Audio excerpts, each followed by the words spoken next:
Hello সবাইকে। তো চলো আজকে একটা নন বেঙ্গলি ব্রাইডের ব্লগ শেয়ার করি তোমাদের সাথে।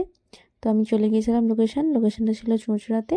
তো এখানে অনেকক্ষণ অপেক্ষা করার পর আমার ব্রাইড চলে আসে।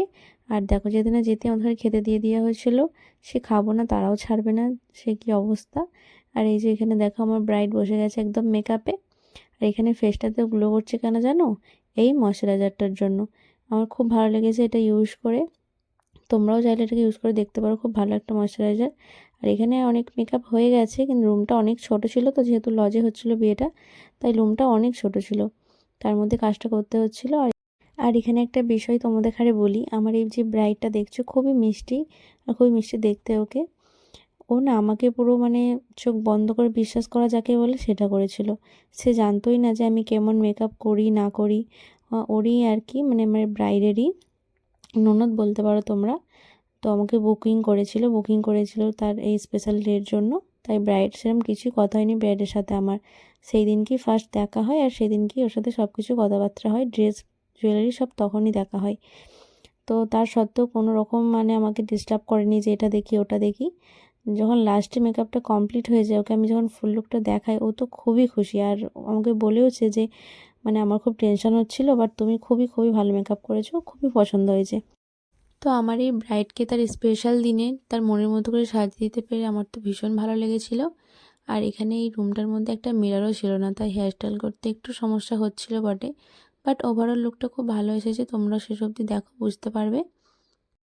আর আমার এই ব্রাইডটা না বাংলা না বলতে পারে না বুঝতে পারে, তাই একটু কথা বলতে অসুবিধা হচ্ছিল, বাট ভালো লেগেছে খুব কাজ করে। আর এখানে দেখো জুয়েলারিগুলো এক একে পরিয়ে নিচ্ছি আমি। দুটো নেকলেস ছিল, আমি একটাই পরেছিলাম যেহেতু এটা অনেকটা হেভি, বাট খুব ভালো লাগছে। তো তোমরাও যারা চাইছো নিজেদের স্পেশাল দিনে আমার কাছে এরকম সুন্দর করে সেজে ওঠার জন্য, তো অবশ্যই আমাকে বুকিং করে নিতে পারো। ব্রাইডাল বুকিং ওপেনই আছে, আর ঈদ বাদের বুকিংও ওপেন আছে। আর এখানে দেখো এটা একটা সীতাপাটি ছিল, কিন্তু দেখলাম না শুধু টিকলিটাই বানাচ্ছে, তাই এই সীতাপাটিটা খুলে দিয়ে শুধু টিকলিটা করে দিলাম। আর এখানে হেয়ারস্টাইলটা দেখতে পাচ্ছ এখন কতটা সুন্দর লাগছে। বাট যখন আমি ওড়নাটা মানে সেট করব, ওড়নাটা এতটাই মোটা পাটটা যে হেয়ারস্টাইলটা পুরো ঘেঁটে যায়। মানে আমার মানে ভালো লাগেনি আর কি। এরকম মোটা পাট ওড়নাগুলোতে না হেয়ারস্টাইল একদম ভালো থাকে না। আর প্রচণ্ড ভারী ছিল, তোমরা লাস্ট অবধি দেখো বুঝতে পারবে। তো এই যে এখানে সেই ওড়নাটাই সেট করে দিচ্ছি আমি, তোমরা নিজেরাই দেখে বুঝতে পারবে কেন আমি বললাম যে ওড়নাটা এতটা ভারী ছিল। তো যাই হোক, এটা হচ্ছে আমার ব্রাইডের ফাইনাল লুক। তোমরা দেখে জানো তোমাদের কেমন লাগলো, আমার ব্রাইডের মুখ থেকে শুনে নাও যে তার কেমন লাগলো। मेकअप पसंद आया ना? थोड़ा सा रिव्यू दे दो। बहुत अच्छा मेकअप किया है आपने। अच्छा, बहुत अच्छे लग रहे हो आप। তো যাই হোক, আমার ব্রাইডকে সুন্দর করে সাজিয়ে আমি এবার বাড়ি বেরিয়ে পড়লাম, যেহেতু অনেকটা দেরি হয়ে গেছিলো বাড়ি যেতে আমাদের।